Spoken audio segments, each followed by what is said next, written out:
Bonjour les amis, moi je ne m'en remets pas, je suis bouleversé par le drame que connaît Benjamin Griveaux, mon ami que j'appelle Benji dans l'intimité. C'est affreux ce qui y est arrivé, et ce qui y est arrivé, ça peut arriver à tout le monde, c'est la démocratie qui est en danger, c'est le droit à l'intime qui est menacé, c'est très très grave et je suis effaré par la réaction de ce peuple français qui me dégoûte de plus en plus par sa vulgarité, par sa médiocrité, par sa bassesse, par son populisme. Qu'est-ce qu'on apprend? Qu'est-ce qu'on entend partout dans les cafés? On parle de Griveaux comme d'un branleur. Oh, c'est bas. On dit que la bite ne fait pas le moine. Oh, c'est minable.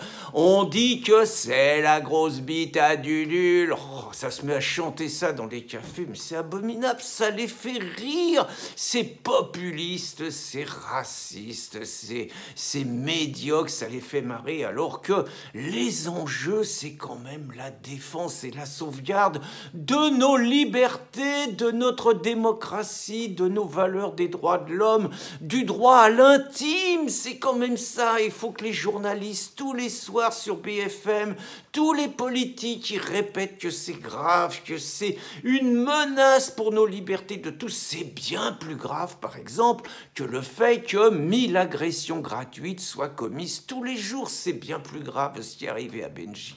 C'est bien plus grave que 400 viols soient commis tous les jours, la plupart du temps par les mêmes, contre les mêmes, même si Marlène n'a dit pas tout à fait ça.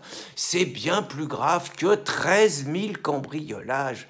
C'est bien plus grave que le fichage de tous nos compatriotes avec les téléphones portables, avec les GPS, avec les cartes bleues. C'est bien plus grave. C'est bien plus grave que cette enquête du Point qui nous montre qu'il y a des élus de la République qui pactisent avec les islamistes et avec les voyous pour garder le pouvoir et installer les pires ennemis de la démocratie en France. C'est bien plus grave que les attentats islamistes qui ont fait 260 morts en France depuis 2015 et des milliers de blessés. C'est bien plus grave que le djihad quotidien qui fait que nombre de nos compatriotes sont insultés, menacés, parfois poignardés, parfois égorgés parce que, comme disent les juges d'instruction ou les procureurs de la République, ils étaient au mauvais endroit, au mauvais moment.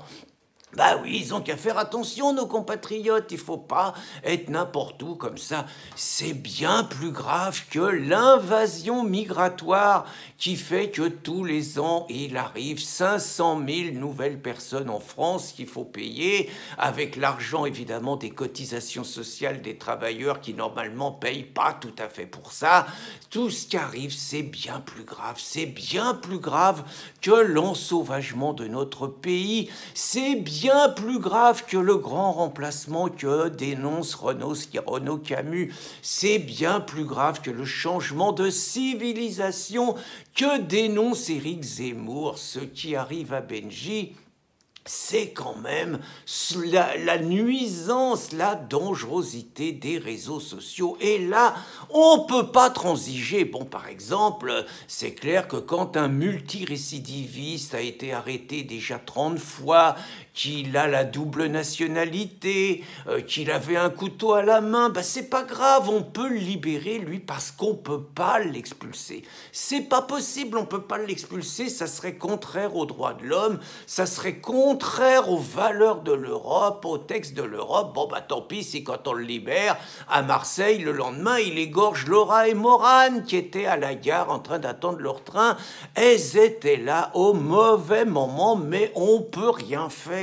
C'est pareil, on peut rien faire, on va libérer 500 djihadistes des prisons de la Belle ou Bête et on va en faire revenir des milliers en France, mais on va les surveiller. Ça, c'est les droits de l'homme. Par contre, oh là là, le Popov, ouh là, alors lui, c'est pas pareil, parce que lui, ce qu'il a fait, C'est bien plus grave que ce que font les djihadistes, les islamistes et tout. Lui, en balançant la photo de mon copain Benji sur les réseaux sociaux, il a mis en l'air notre démocratie, notre protection à l'intime.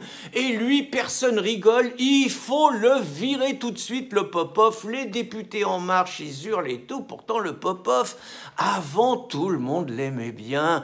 Il avait défendu les poussiriotes à Moscou contre le très méchant Vladimir Poutine. Alors les poussiriotes, c'était des espèces de femelles avant l'heure qui vandalisaient les églises orthodoxes et tout. Vladimir, il les avait mis en tôle, il les avait défendus. Il s'était même cloué un testicule au sol et tout. C'est dire qu'il est très équilibré, mais c'était l'idole de tous les journalistes et de tous les politiques de gauche. C'était un résistant, donc on l'adorait. Maintenant, c'est terminé. Il faut me virer ce salopard, d'autant plus qu'il y a une rumeur qui circule, c'est qu'il aurait piégé délibérément mon copain Benji, parce qu'il paraît que la nana qui a attiré Benji dans le piège, ça serait la meuf du Popov. C'était donc un coup monté délibéré. Elle l'a attiré avec ses nibards. Benji, c'est un homme, hein. Et voilà, et résultat, il est tombé dans le piège, c'est la fin de sa carrière. C'est comme le salopard, là, le salopard de clandestin algérien qui a cambriolé la maison de Julie Gaillet et de François Hollande. Alors lui, en 3 jours, ils l'ont trouvé. Hein. Ils n'ont toujours pas retrouvé celui qui a égorgé la malheureuse dans un village du Nord, la malheureuse Laura, ils ne l'ont pas retrouvé, mais le voleur de Hollande, ils l'ont retrouvé en 3 jours, et lui, il sera viré, il sera expulsé immédiatement. Eh oui, on expulse ceux qui s'en prennent aux élites de notre pays, mais ceux qui maltraitent le peuple, on s'en fout, c'est beaucoup moins grave. Et puis, pour sauver la démocratie, là, vraiment, le pouvoir, il va être obligé d'accélérer les procédures. Il va nous faire la loi Avia qui sont en train de discuter. Alors là, parce que la délation sur Griveaux, ça c'est dégueulasse, hein, ça c'est immoral, ça menace nos valeurs, les valeurs occidentales, la démocratie, mais ceux qui vont dénoncer la haine sur Internet en appuyant sur un bouton, par exemple le catholique, qui supporte pas qu'on se moque de sa religion, le musulman qui ne va pas supporter qu'on dise que le prophète il était pédophile, le juif qui ne va pas supporter qu'on conteste certaines vérités historiques, les homosexuels qui ne vont pas supporter qu'on conteste, qu'on dise que la normalité c'est l'hétérosexualité ou qu'on soit contre le mariage homo, tout cela, tic, ils vont appuyer sur un bouton et immédiatement, l'hébergeur, il aura 24 heures pour virer le contenu haineux. Michel Onfray, il appelle même ça l'épuration ethnique. Et comme si ça suffisait pas, comme si la loi Avia, elle ne suffisait pas, ils sont tous en train de monter au créneau, le fossile Alain Duhamel, sa belle-sœur Saint-Cric, qui a fait un enfant avec le frère d'Alain Duhamel, Olivier Duhamel, et l'enfant, il s'appelle Benjamin Duhamel, comme Benji, et il promet en politique, il promet en journalisme, et il va faire aussi une grande carrière. Donc, eux, ils disent qu'il faut en finir avec l'anonymat sur Internet. Et puis, même le président du Sénat, Larcher, il dit la même chose, il faut en finir avec l'anonymat sur Internet. Grâce à Griveaux, on va pouvoir serrer la vis, combattre la haine, défendre la démocratie, défendre nos valeurs, pour que notre belle France demeure ce formidable pays de liberté qu'elle est de plus en plus sous Macron. Bonne journée les amis.